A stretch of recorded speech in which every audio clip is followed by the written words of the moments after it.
Se preguntarán por qué salí yo solo, teniendo este grupo de invitados tan importantes. Pero bueno, les comento, este panel se va a dividir en dos partes. Primero vamos a tener a Renzo Merino, que nos acompaña desde Nueva York, y él nos va a contar un poco varias cosas. Primero, por qué Moody's fue la única calificadora de riesgo que no le quitó el grado de inversión a Colombia, que fue justo en las épocas del paro nacional del año pasado. Después de la intervención de Renzo, seguimos con el panel de nuestros tres invitados restantes. Entonces, le doy la introducción a Renzo para que les hable de estos temas que les acabo de comentar. Gracias y gracias por acompañarnos. Hola, soy Renzo Merino, analista principal para Colombia en Moody's, y hoy les explicaré por qué en la calificadora vemos a Colombia en el grado de inversión y nuestra visión acerca del complicado contexto actual. Empecemos por qué Moody's mantuvo el grado de inversión de Colombia.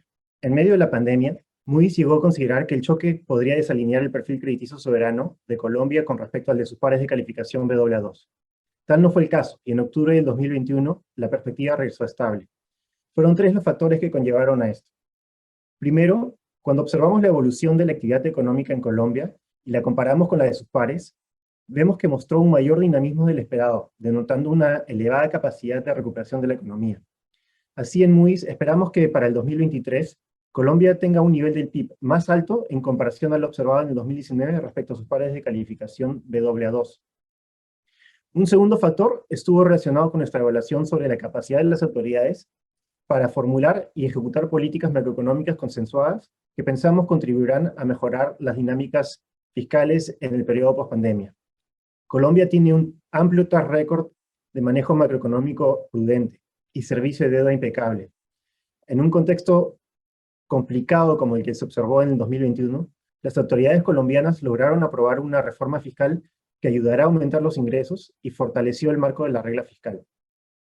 Si bien la fortaleza fiscal de Colombia es algo inferior a la de sus pares de calificación en razón a sus métricas de deuda, el fuerte crecimiento económico y el ajuste fiscal propuesto llevaron a Moody's a considerar que el deterioro de las cuentas fiscales se iba a detener y Colombia iría en camino a converger de nuevo con sus pares de AA. Todo lo anterior nos llevó a concluir que el escenario más probable era uno en el cual el perfil crediticio de Colombia se mantuviera alineado con el de un soberano de categoría Baa. Ante las expectativas que teníamos antes de las elecciones de este año, esperábamos que la nueva administración mantuviese el manejo macroeconómico prudente y que los contrapesos institucionales limitasen la probabilidad de cambios radicales al modelo económico del país. Entonces, ¿cuál es el balance que hace Moody's ahora respecto a la administración Petro y las dinámicas financieras actuales? El nuevo gobierno llegó al poder en un contexto macroeconómico complejo, tanto por temas externos como domésticos. Así creemos que enfrentará tres desafíos para implementar su agenda de políticas. Por un lado, está el compromiso de mantener un manejo macroeconómico prudente, en particular, cumpliendo con la regla fiscal y reduciendo el déficit para conseguir estabilizar las métricas de deuda. Luego está atender problemas que ya estando presentes desde antes de la pandemia han causado tensiones sociales y que han sido un factor que ha explicado el riesgo político en Colombia. Por último, está el tema de la confianza de los inversionistas, ya que sin ella será difícil lograr estabilidad macroeconómica y asegurar crecimiento sostenido en el mediano plazo. Han habido algunas medidas concretas que son positivas desde la perspectiva crediticia. Aunque la reforma fiscal propuesta por el nuevo gobierno no es de índole estructural, y hay elementos con los que algunos agentes económicos están en desacuerdo y pueden pesar a futuro sobre la confianza de los inversionistas, el recaudo adicional le permitirá al gobierno encaminarse hacia la senda de ajuste fiscal y obtener recursos para apoyar su política social. Sin embargo, en un contexto en el que las condiciones financieras globales se han tornado más desfavorables y donde hay una mayor confrontación política en varios países, desde la perspectiva de los inversionistas, el ruido ha aumentado. Esto conlleva que hoy sea más difícil diferenciar entre simples anuncios y señales concretas sobre la dirección de las políticas macroeconómicas. En el caso de Colombia, estas dinámicas se han visto claramente reflejadas en la evolución del tipo de cambio o los rendimientos de los bonos externos y locales, donde los movimientos bruscos a los que estas variables han estado sujetas reflejan la incertidumbre que han propiciado algunas de las declaraciones de las autoridades. En algunos casos, estos anuncios han sonado más a propuestas de campaña que a cambios reales de política. En este ambiente actual, los inversionistas se han vuelto más sensibles a dichos o tweets, ya que estos anuncios pueden carecer de claridad y a veces inducen a contradicciones entre los mensajeros del gobierno, al punto que se llegue a cuestionar la credibilidad del manejo macroeconómico en Colombia, aun cuando no hayan cambios concretos. El 2023 se vislumbra como un año complicado donde Colombia deberá llevar a cabo ajustes en el ámbito fiscal y en las cuentas externas. De mantenerse en un sentido no favorable en los mercados, esos ajustes muy probablemente tendrán que ser mayor a lo contemplado a la fecha, complicando con ello la gestión del gobierno. Dado que las calificaciones soberanas son un reflejo de los fundamentos que sustentan el perfil crediticio del gobierno, tienden a no ser tan volátiles como el sentir de los mercados. En Moody's continuaremos analizando las políticas de la nueva administración para determinar en qué grado pueden verse afectados los fundamentos crediticios. El balance de riesgos puede tornarse negativo si la volatilidad financiera que se ha observado hasta la fecha persiste, llegando a afectar de manera manifiesta las perspectivas fiscales y económicas de mediano plazo. Gracias a todos los asistentes del Foro de Negocios de Forbes 2022. Para Moody's es un honor y privilegio poder compartir nuestra visión sobre Colombia con ustedes. Bueno, gracias por seguir acá con nosotros. Ahora sí tenemos a nuestros 3 panelistas aquí presentes con nosotros. Juanita Villaveses, decana de Economía de la Universidad Nacional. Alejandro Reyes, economista jefe de BBVA Research. Y Anwar Rodríguez, vicepresidente de ANIF. Es un gusto tenerlos a todos aquí. Y bueno, vamos a aprovechar el tiempo que tenemos acá para discutir todos estos temas que mencionó Renzo. Me quiero quedar con una parte muy importante de lo que mencionó Renzo, que son los 3 desafíos que tenemos en materia política, que son pues el contexto macroeconómico, la confianza en la inversión y los temas internos, los factores internos de la economía. Y uno de ellos es el mercado laboral. Arranco por el mercado laboral porque la decana fue parte de la misión de empleo. Entonces quisiera aprovechar pues esa coyuntura para preguntarle, decana, digamos, el mercado laboral es uno de los temas que más preocupación está teniendo ahora por el tema de los altos costos, por el salario mínimo. Entonces quisiera que nos diera su perspectiva de cómo está este tema, cómo está viendo este tema para 2023. Bueno, muchísimas gracias a todas y todos. Lo primero que hay que decir es que la preocupación pues es un tema que se está viviendo en este momento, pero básicamente lo que se observa, pues lo que vivimos con la misión de empleo es algo que ya todos sabemos. Hay una tremenda informalidad en Colombia y es una situación que viene de largo plazo. Es decir, si bien la pandemia nos dejó ver la situación de informalidad y los sectores más afectados o los grupos más afectados, particularmente las mujeres, no es una situación que se creara con la pandemia, sino que es una situación que viene, si uno es realmente consistente con el análisis del país, básicamente desde los años 50. O sea, las primeras misiones internacionales hablan precisamente de que hay un empleo tradicional que no es capaz de ser absorbido por lo que en ese momento se llamaba el empleo moderno, y luego poco a poco le van dando el nombre de informalidad. En 1986, la misión pues, anterior a la que yo pude participar, también hablaba de eso y hacía unas recomendaciones, entre otras, inversión extranjera, abrirse pues, a los mercados como 2 formas que iban a corregir esa situación de informalidad. Entonces, ¿qué nos encontramos? Con un país que hace una cantidad de reformas hacia esas 2 recomendaciones y establece pues, un sistema de seguridad social y la informalidad se mantiene, es decir, tenemos una informalidad prácticamente del 54%, que va subiendo a sus máximos del 60%, pero que cuando baja no baja por debajo del 50%. Entonces la pregunta es, ¿qué podemos hacer? Y las políticas que se han hecho para mitigar la informalidad o la creación de empleos a través de la reducción de costos a la contratación han sido insuficientes. Entonces, un poco lo que uno percibe es, no es por ese lado, y se entiende que hay unos costos, pero habría que verlo del otro lado, desde los informales, no tanto desde los formales que no logran absorber, porque no lo han hecho en 70 años, sino desde quienes están en la informalidad y como ahora se está llamando la economía popular, qué es lo que les falta para lograr entrar a la formalidad. Y ahí entonces uno empezaría a ver los costos de mantenerse o de pasar a la formalidad, entre otros temas como la bancarización. Entonces no es necesariamente un tema de nómina, como se ha visto en algunos casos y se ha tratado de corregir con leyes desde los 2000, pues, sino también es un tema de cambiar un poco las reglas de juego para que aquel que está o aquellos que están en la informalidad, que digamos es un número importante,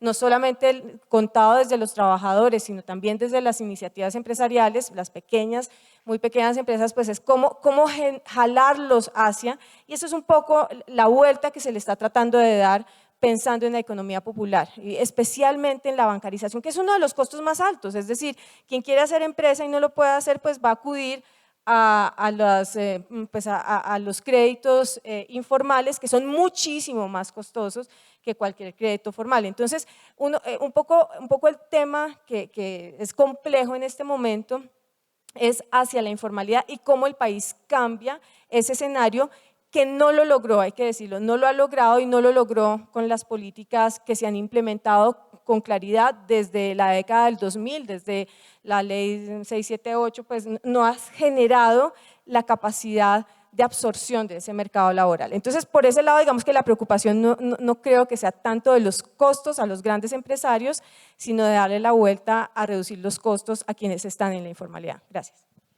Listo, decana. Digamos, todos los temas que usted comentó ahora en su intervención se pueden englobar en este contexto de un crecimiento económico mucho menor para 2023. Digamos, si uno mira las proyecciones, por ejemplo, de BBVA, y ahora le doy el paso a Alejandro, las últimas proyecciones que reveló BBVA reflejaban un crecimiento económico de 0,7% para 2023.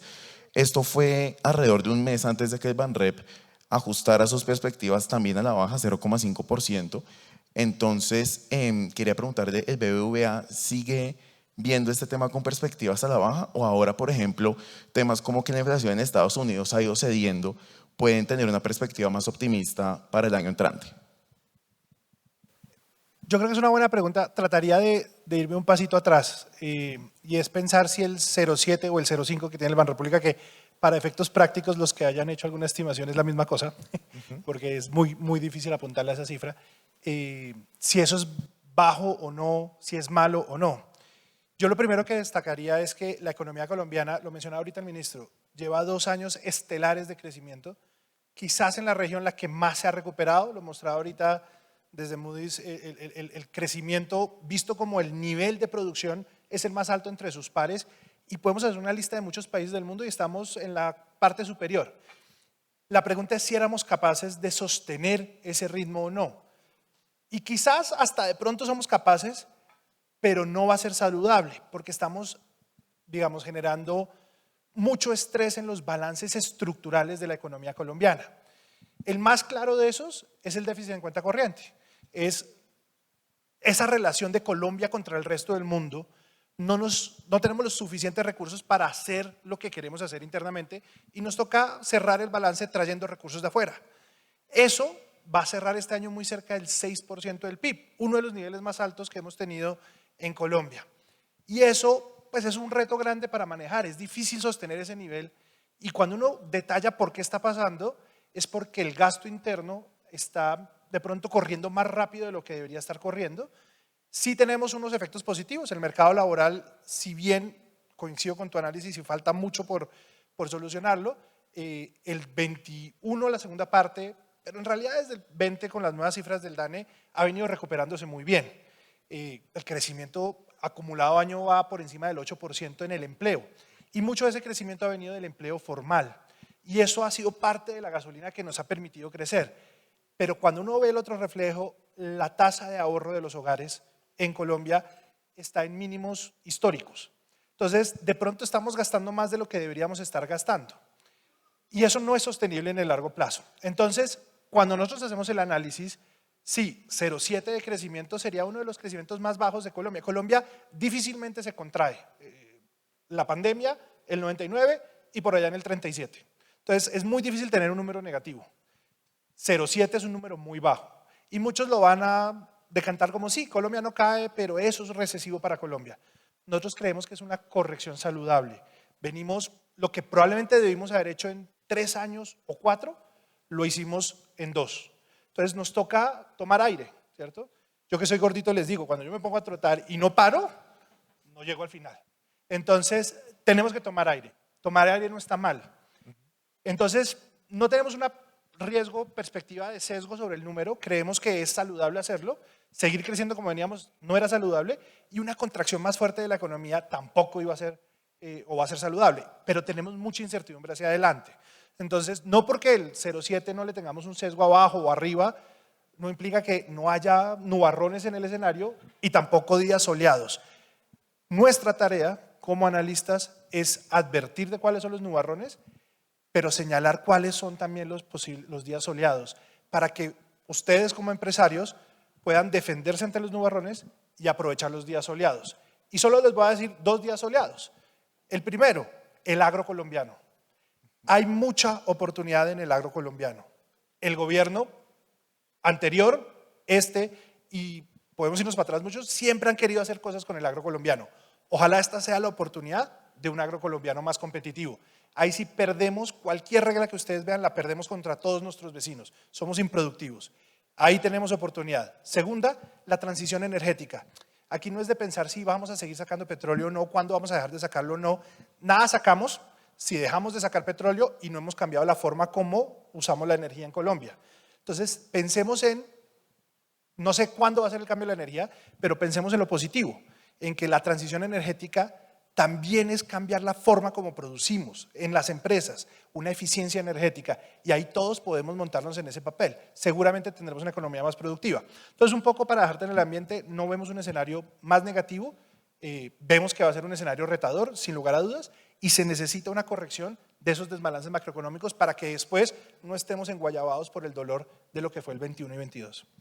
Listo, Alejandro. Precisamente hablando de esos retos y ese desbalance que podemos tener, quiero centrarme en un tema complejo que es el déficit fiscal, y aquí mi pregunta va para Anwar. Entonces me voy a basar aquí un poquito en las cifras que tengo anotadas, que las obtuve precisamente del último seminario que hizo ANIF explicando este tema. Y digamos, mientras los gastos del país llegan a 21% del PIB, los ingresos apenas alcanzan 18%. Y con este panorama, pues uno todavía como que no le haya lógica que las últimas proyecciones de gobierno hablen de una reducción de la deuda que está en 60,7% del marco fiscal de mediano plazo 2021 a 54,7% para el que viene ahorita en 2022. Entonces, quería preguntarle a ustedes cómo están analizando este tema, cómo ven estas perspectivas, le ven posibilidades a reducir este puntaje tan importante de la deuda frente al marco fiscal del año pasado y este. Bueno, muchas gracias. Primero un saludo para todos. Como decía Alejandro, un poco enfocándonos en este eje de los desbalances, el tema fiscal sigue siendo uno de los principales puntos en consideración. Entendamos de dónde veníamos. Incluso antes de la pandemia teníamos un desbalance entre los ingresos y los gastos. Veníamos gastando más de lo que podía recaudar el Estado, y por eso nosotros en ANIF siempre hemos llamado la atención sobre la necesidad de avanzar en la estabilización fiscal o en la estabilización de nuestras cuentas. Decíamos incluso que era necesario, fuera quien fuera el presidente electo, quien ganara las elecciones, que el equipo económico de ese nuevo timonel, el que asumiera las riendas, tenía que dar la discusión, y en ese sentido valoramos que el presidente Petro y su equipo, en cabeza del ministro Campo, haya puesto como primer orden de prioridad esta reforma tributaria que recién fue aprobada. Entonces, desde ese punto de vista, desde el punto del ingreso, se ha hecho la tarea y ya estamos empezando a pasar la página y a revisar cuáles son esos aspectos principales. Ahora lo que tenemos que enfocarnos es en el gasto, en qué nos vamos a gastar esos recursos adicionales de los cuales se está hablando, pues sería el recaudo de la reforma tributaria. Y ahí creemos que es muy importante dar una señal también de estabilización. Como bien decías, el gasto viene creciendo. En el presupuesto para el año entrante se incrementó la apropiación de gastos de inversión, y en ese sentido también, pues digamos que cumplir con esa meta de reducción de gasto que estaba contemplada en el marco fiscal, pues va a ser retador, por decirlo menos. Nosotros, cuando el gobierno pasado presentó su marco fiscal, fuimos críticos en decir, ojo, acá se está asumiendo mucho de reducción de gasto para la administración entrante, pensemos en un escenario que sea mucho más razonable y equilibrado, que nos logre llevar a una estabilización un poco más suave de las cuentas. Entonces, eso, digamos que desde ese punto es claro. Vienen dos temas fundamentales, lo que mencionaba, qué señales se va a dar desde el punto de vista de gasto, qué señales se va a dar desde el punto de vista de esos recursos a la estabilización fiscal, y cómo eso va a quedar contemplado tanto en el plan financiero, que estamos a la espera de que el Ministerio de Hacienda nos cuente en la actualización del plan financiero cómo va a incorporar primero los recursos de la reforma tributaria, cómo va a hacer su plan de emisión de deuda para financiar el presupuesto del año entrante y más hacia mitad del año en el nuevo marco fiscal de mediano plazo, donde se incluyan también ya las nuevas previsiones de un plan de desarrollo que ya va a estar aprobado en el Congreso y que ya va a haber tenido una discusión importante, y ahí están los principales puntos también de gasto, principalmente ese gasto social que es el que vamos a ver. Entonces, esto se da en un escenario complejo porque también lo mencionaba Alejandro, estamos ante un 2023 que va a ser muy complejo. Va a ser un año donde pues, ya no vamos a tener ese exceso de liquidez a nivel internacional. Encontrar financiación va a ser mucho más complejo. Ya lo estamos viendo con el incremento en las tasas de nuestra deuda. Parte de lo que habíamos inicialmente estimado de ese recaudo se va a ir a pagar un mayor servicio de la deuda. Entonces también eso tiene que ser parte de ese ejercicio que casi que día a día tenemos que hacer para revisar nuestras cuentas y revisar cómo alcanzamos damos pasos decididos y fuertes en alcanzar esa estabilización fiscal. Entonces, para resumir, sigue siendo un tema fundamental. Hicimos parte de la tarea por el lado de los ingresos. Ahora enfoquémonos en esos gastos, demos unas señales claras de estabilización fiscal y planteemos las discusiones que tenemos que dar para, en un escenario más complejo, mantener esa prudencia fiscal. Esto precisamente para concentrarse en esos gastos que mencionaba Anwar, pues el gobierno desde el 8 de agosto impulsó pues la reforma tributaria que pues apunta a conseguir esos ingresos necesarios para afrontar ese gasto que está pendiente. Pero hay un tema con la reforma tributaria y es que pues es evidente que ha generado muchos enfrentamientos entre sector privado y gobierno y pues eso ha generado un clima de mucha incertidumbre frente a lo que va a pasar en la economía colombiana. Entonces ahí le pregunto a la decana, ¿cómo está analizando este tema y pues qué tanto le puede afectar al presidente Gustavo Petro al futuro cuando quiera pues hacer negocios por ejemplo internacionales o impulsar más la economía de la mano con el sector privado? Muy bien, lo primero que hay que decir es que está enfrentando una cantidad de reformas, inicia la tributaria, ya está comenzando con los temas de tierras, hablan de que es una reforma agraria, yo llamaría más bien como un proceso de desconcentración, más que reforma agraria, se está hablando de la reforma a la salud, de la reforma laboral, de la reforma a la educación, es decir, entra un paquete de reformas en este momento. Y si uno lo mira en el tiempo, la última vez que experimentamos algo así fue en la década de los 90, en la cual la decisión fue cambiar también la relación entre el Estado y el mercado para darle muchísimo más impulso a las capacidades que en principio debería tener el mercado para jalonar crecimiento y desarrollo y también para reducir las inequidades, que en ese momento se hablaba más de pobreza y no tanto de inequidad.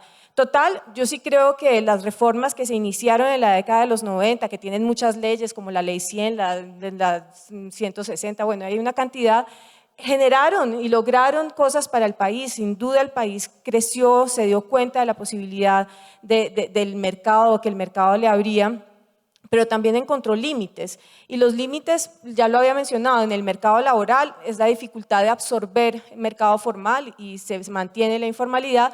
Y desde el punto de vista social es un tema de desigualdad. O sea, si antes hablábamos de pobreza, hoy sabemos que es pobreza, pero además de eso, el componente de desigualdad. Entonces, yo sí creo que es importante iniciar las reformas en un contexto, como decía Alejandro, de un cambio en el paradigma o en el modelo económico donde las energías limpias o la transición energética se tiene que iniciar. No se tiene que iniciar de manera inmediata en el sentido de que es de un día para otro, sino que gradualmente tenemos que ir cambiando y esto debería ir acompañado de unas reformas, de un cambio en el paradigma, digamos, económico, no necesariamente pensando en que el Estado va a ser más grande, sino en que se acomode sobre todo para buscar unos resultados que no hemos logrado, el de reducir la desigualdad, el de darle más oportunidades al campo, como lo decía, y el de efectivamente cambiar la energía. Entonces, entiendo que es un choque, es difícil, me imagino que así debió ser en los años 90, cuando se iniciaron esas reformas estructurales, pero también es cierto que llevamos 30 años, es decir, tenemos que pensarnos es para el futuro, no desde el pasado. Listo, decana. Bueno, ya estamos entrando en los minutos finales de la charla, entonces voy a unir las dos preguntas que me quedan, una para Alejandro y otra para Anwar, y precisamente se enfocan un poco en las tensiones que estamos viviendo en el tema macroeconómico unido, pues a lo que la decana hablaba en su momento. Digamos, es necesario pues impulsar diferentes sectores de la economía para salir un poco pues de ese atolladero en el que todavía estamos, pero entonces en esa carrera todavía quedan muchos obstáculos. En el terreno nacional pues tenemos la presión del dólar, la presión de las tasas de interés en el terreno nacional, y en el terreno internacional, por ejemplo, lo que está pasando en Estados Unidos, en Europa, en China, y pues lo que pasó ayer con el misil que cayó en Polonia, que casi desata la Tercera Guerra Mundial. Afortunadamente el misil era de Ucrania, no de Rusia, sino otra será la historia. Entonces, quisiera preguntarle tanto a Alejandro como a Anwar. En el caso de Alejandro, ¿cómo está viendo esas tensiones macroeconómicas a nivel nacional? Y en el caso de Anwar, ¿cómo las está viendo a nivel internacional con todo lo que acabamos de mencionar?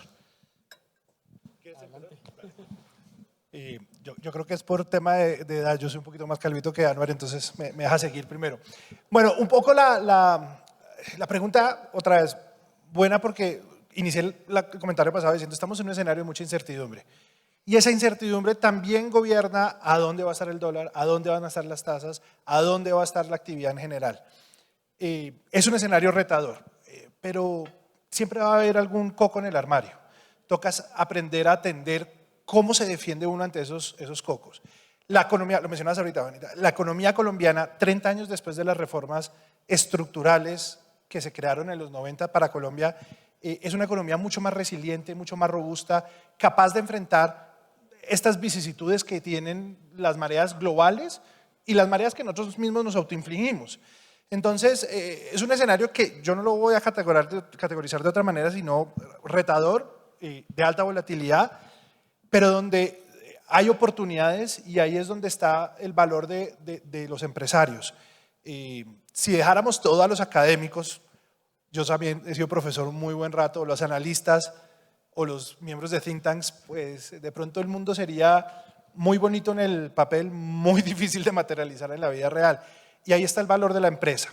En ese tema, en lo local, puntualmente, yo creería que, digamos, uno de los valores a entender es que las empresas, y las empresas buenas, grandes, pequeñas o chiquitas, pero buenas, son las empresas que sobreviven estos choques, empresas de 100, 200 años. Hace poco tuve una reunión con una empresa de carros que yo no sabía que había llegado en Colombia en 1916 a operar en Colombia cuando no había vías, ¿cierto? Entonces, un poco esas empresas que piensan en lo estructural, que se preparan, estudian y analizan la situación, pero piensan en lo estructural, tienden a sobrepasar esto como si fuera una tormenta más en un mundo de vicisitudes que hay en el camino. Entonces, yo creo que aquí la tarea es informarse muy bien, prepararse muy bien. Sin lugar a dudas, si no conocemos qué es lo que está gobernando el movimiento del dólar o el movimiento de la tasa de interés, difícilmente vamos a poder planear el 23, el 24 o de ahí en adelante lo que ustedes quieran, pero entender que el gobierno respira muy rápido y digamos, si tienen momentos de vida muy cortos, las empresas tienen momentos de vida más largos. Y no podemos poner al empresariado a respirar al ritmo del gobierno. Acabamos con las empresas. Entonces, la economía colombiana necesita que pongamos esos puntos, esos focos 10, 15, 20 años adelante claros y caminemos hacia allá, así tengamos algunas dificultades en el entretanto. Seguramente, como lo mencionabas, viene una ronda de reformas importantes en la economía colombiana y algunas ayudarán, otras harán las cosas un poco más difíciles. Pero si nos preparamos, seguramente el sector privado colombiano, con la resiliencia que le caracteriza, será capaz de ver el sol al otro día. Bueno, y desde la esfera internacional, un poco para complementar ese panorama que mencionaba Alejandro, coincido totalmente en términos de la incertidumbre. El panorama desde lo externo también nos ha mostrado que estamos ante un momento de mucha incertidumbre. Recientemente los resultados de inflación en Estados Unidos nos dieron un respiro, una semana con el comportamiento de nuestra tasa de cambio, un comportamiento también de los inversionistas, un poco ya más, con algo más de calma después de unas jornadas muy intensas donde los mercados emergentes sufrieron mucho. Un tema en Europa que sigue con tensiones importantes y presiones inflacionarias que se mantienen principalmente por el tema de energéticos y tormenta perfecta que se ha conformado alrededor de Rusia y Ucrania y los energéticos, en particular la dependencia de Europa por el gas.